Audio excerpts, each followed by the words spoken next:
Comment ils vont? Le meilleur Grand Prix de l'année, tout simplement. On a eu droit à tout.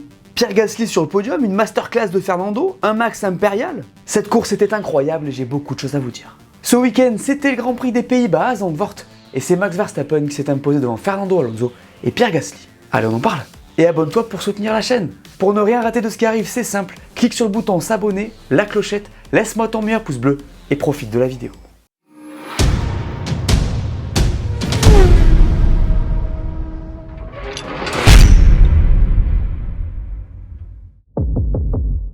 Ma note pour ce Grand Prix des Pays-Bas, c'est 5 sur 5. Difficile de faire beaucoup mieux que ce Grand Prix, les gars. Là, on est sur un véritable banger. Si vous l'avez raté, je vous conseille d'aller le voir le plus vite possible. Un spectacle incroyable. C'était le scénario parfait. De la pluie dès le premier tour qui nous déclenche une valse d'arrêt folle, une piste qui sèche ensuite rapidement et une course qui se stabilise, puis une énorme averse qui s'abat sur le circuit à 10 tours de la fin. C'était pas un Grand Prix de la fin, c'était un film de Nolan. Vous l'aurez compris, je me suis régalé. J'étais au commentaire avec Brice Germain, je peux vous dire qu'en sortant, on n'était pas en forme. Par contre, on a surkiffé.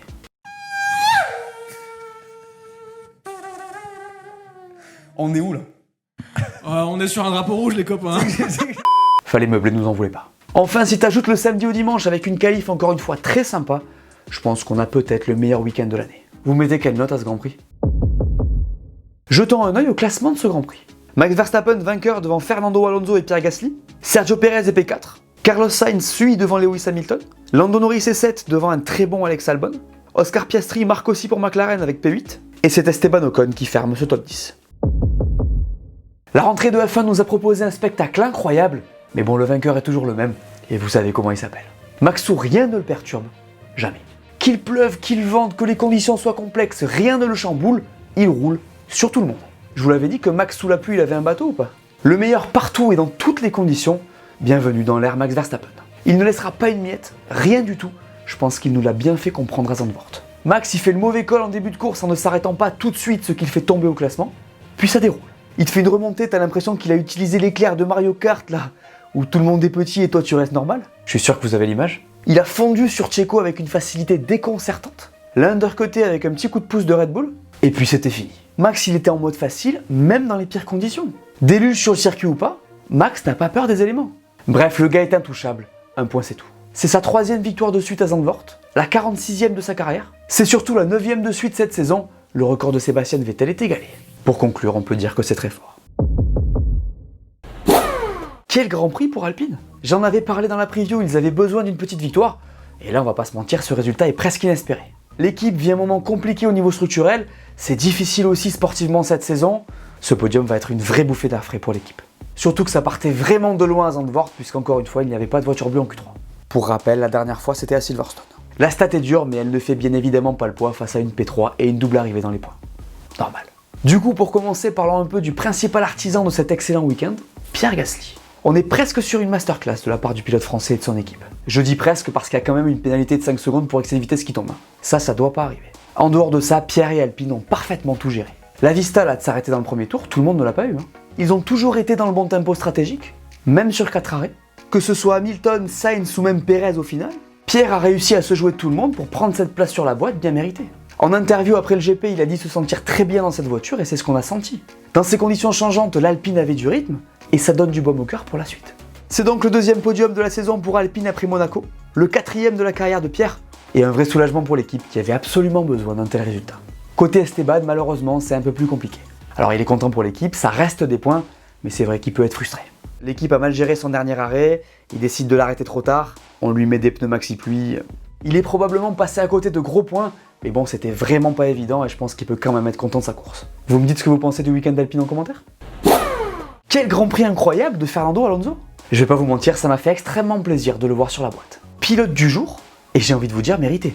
C'était pas un Grand Prix de F1, c'était une feria asturienne. Il nous a fait un festival. Les gars, ces dépassements dans le banking au virage 3 là, c'est des bonbons, c'est un délire. Russell et Albon comme ça, en mode facile. Le pire, c'est que c'est sa spéciale, rappelez-vous d'il y a 2 ans. À Zandvoort, on peut pas dépasser sur le papier. Lui, si. En fait, sur ce circuit de pilote et dans des conditions aussi complexes, Fernando était au-dessus de tout le monde, à part Max. Mettez-lui un arrêt de 8 secondes, pas grave, il va rattraper l'erreur. En vrai, c'est très fort de voir ce que ce pilote est capable de faire cette saison. Le niveau est très très haut. Attends, il tient la dragée haute à Sergio Pérez presque facilement alors que l'autre est dans une Red Bull. À 42 ans. En plus de ça, il signe le meilleur tour en course, le premier de l'histoire d'Aston Martin, et il se permet en prime de battre un record, celui du temps passé entre le premier et le dernier meilleur tour en course. Plus de 20 ans s'il vous plaît. C'est un résultat qui va faire du bien à Aston Martin qui était dans le mal depuis 4 Grands Prix. Après, est-ce que le circuit et les conditions l'ont favorisé? Probablement. Je pense qu'on aura plus d'infos sur la perf des évolutions qu'ils ont amenées sur les prochains circuits, mais ça reste un très gros résultat pour eux. Je me régale à voir Alex Albon performer cette saison, c'est hyper intéressant de voir ce pilote évoluer comme il le fait. C'est fou de voir ce qu'il est capable de faire dans cette Williams en 2023. Se qualifier P4 sur la grille dans une voiture dont les caractéristiques ne vont pas à ce circuit, c'est tout simplement magistral. C'est la meilleure qualif de Williams depuis George Russell en Russie il y a 2 ans. Ça se note. Bon, alors le dimanche c'est un tout petit peu moins bien passé.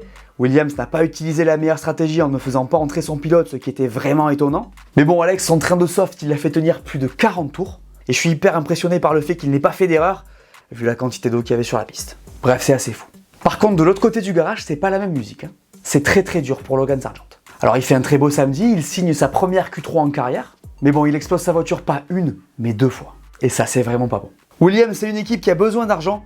Et là, c'est sûr que ça va tirer la tronche au niveau du management. Quand tu sais que Logan attend de savoir s'il va être renouvelé, ce week-end ne l'aura pas aidé. Bref, 2 salles, 2 ambiances chez Williams. Petit point rapide pour parler de celui qui a remplacé Daniel Ricciardo au pied levé ce week-end, Liam Lawson. Pour ceux qui n'auraient pas suivi, Jean-Michel Prédiction a mis une immense poisse sur Daniel, puisqu'il s'est cassé la main en essai libre. D'ailleurs, pour votre info, il a été opéré dimanche à Barcelone, il devrait faire son retour au minimum à Singapour. Coup dur pour lui en vrai, parce qu'il a vraiment besoin de se montrer cette saison.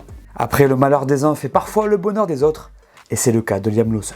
Par contre, c'est vrai que c'était les pires conditions pour débuter. Des sessions toutes sur le mouillé pour découvrir la voiture.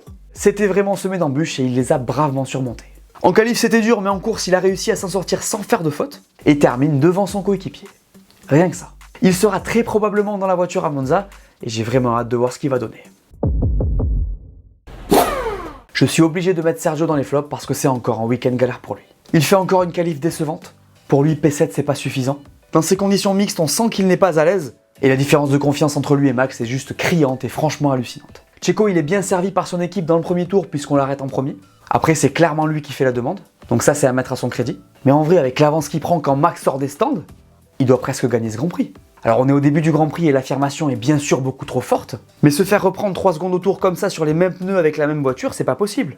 Alors selon ses dires, il économisait ses gommes par peur de voir une nouvelle averse arriver, et vu comme ça a du sens, mais le résultat est terrible. Quand tu ajoutes ça à son erreur en fin de Grand Prix, faute qui ne lui coûtera qu'une place puisque le drapeau rouge déclenché par Joe va sauver sa peau, c'est assez tendu.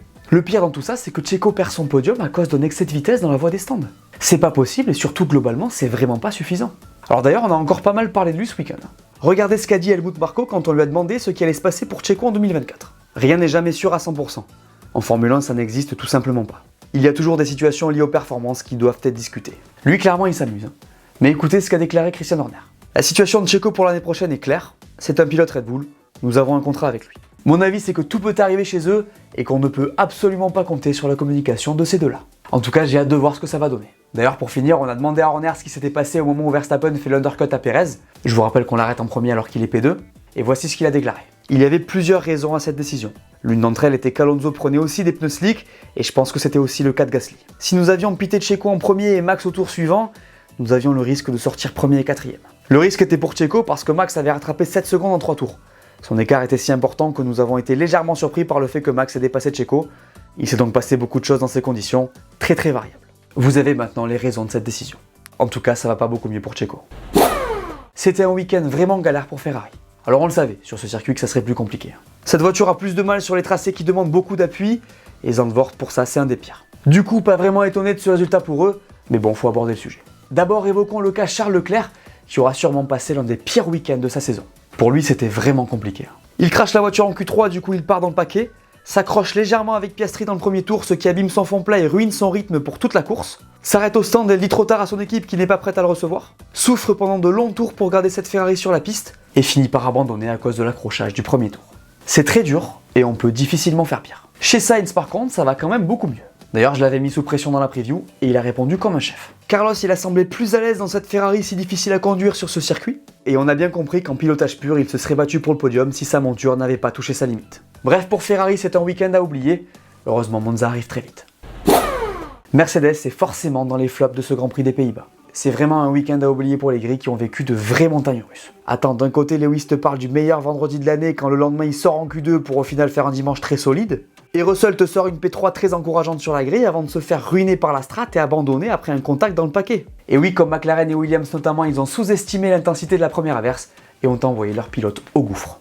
Écoutez Toto Wolff. On est resté en piste trop longtemps, c'était catastrophique. On s'est complètement trompé, on va tout revoir de fond en comble. La situation n'est jamais le fait d'une seule personne ou d'un seul département. C'est la communication entre le pilote, le stand, la stratégie, la météo. Nous prenons tous la décision. On n'a probablement pas été à la hauteur, moi y compris. C'est bien quand ça fait mal, quand ça pique, on s'en souvient. On ne peut qu'être d'accord avec lui. Ils ont donc eu faux sur toute la ligne, mais ils n'étaient pas complètement détruits après ce résultat. Et oui, il faut le dire, cette voiture a eu un très bon rythme tout le week-end, donc c'est quand même encourageant. On l'a vu, Lewis était très bien en course, il a encore une fois été très bon, mais le rythme de sa voiture y était aussi pour quelque chose. D'ailleurs, on l'a vu tout sourire en interview, ce qui est assez étonnant vu là où il termine. Après, on peut penser que ça en dit beaucoup sur ce qu'ils auront tiré de ce week-end. Petit flop pour McLaren qui prend une petite gifle ce dimanche. Et oui, les stratèges ont décidé de laisser Lando Norris en piste quand la pluie est arrivée. À la boulette. Regardez ce qu'il a dit. C'était la mauvaise décision, ça arrive, mais on devrait faire un meilleur travail que ce qu'on a fait ce week-end. Après, il y a eu de bonnes choses, je ne veux pas être trop négatif. C'est vrai que quand tu pars P2, t'as d'autres ambitions que de finir P7, mais il a quand même fait une belle remontée. Il faut signaler qu'il part quand même P2 encore une fois ce dimanche, donc tout n'est pas à jeter. La voiture fonctionnait plutôt bien et c'est vraiment l'équipe qui a mal géré la course. Malheureusement, ils ont fait la même erreur sur la voiture de Piastri qui a quand même réussi à finir dans les points. Chez eux, on s'est donc clairement tiré une balle dans le pied. Après, ils ont amené des évolutions hyper intéressantes, notamment au niveau de l'arrière de la voiture, et j'ai hâte de voir comment ils vont marcher à Monza. La semaine dernière, je vous avais demandé si vous pensiez que Max Verstappen allait gagner toutes les courses restantes cette saison, et vous avez répondu. Toi, Adrien, tu nous dis, quand tu t'amuses avec ton ingénieur pendant la course, tu ne peux que gagner toutes les courses. Eh oui. Qu'est-ce qu'il en pense, notre prochain abonné? À la régulière et sans facteur chance pour les autres, incident de course, abandon mécanique ou voiture de sécurité, je le vois gagner toutes les courses. Il faut juste noter que si Max était une écurie, il dominerait à lui seul les 2 championnats. Phénoménal le jeune homme. Même chose, Max est dans sa propre catégorie et c'est peut-être le truc le plus incroyable de cette saison. Passons maintenant à la question du jour. Pensez-vous que ce Grand Prix à Zandvoort était le meilleur de l'année? Comme d'habitude, je sélectionne 2 commentaires et on en parle au prochain débrief. Jetons un œil au championnat. Chez les pilotes, Max a maintenant 138 points d'avance sur son coéquipier. Fernando reprend 12 points sur Lewis Hamilton. Carlos Sainz repasse devant Charles Leclerc et George Russell. Et Pierre Gasly passe devant Esteban Ocon pour un petit point.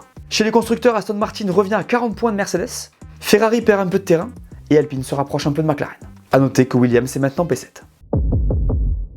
La suite c'est dès cette semaine et c'est à Monza pour le Grand Prix d'Italie. J'ai hâte de vous parler du temple de la vitesse, de voir Ferrari à domicile, on devrait avoir des choses à se dire. On sera sur un circuit complètement différent de ce qu'on a vu ce week-end, mais je vous en parle dès jeudi. On se voit pour la preview. Voilà, merci à tous de m'avoir écouté, j'espère que cette vidéo vous a plu, laissez-moi un pouce bleu et dites-moi en commentaire ce que vous avez pensé de ce Grand Prix. N'oubliez pas la question du jour et d'aller voir mes dernières vidéos que vous n'auriez pas vues. Dites-moi tout. Et on s'abonne. Allez, ciao!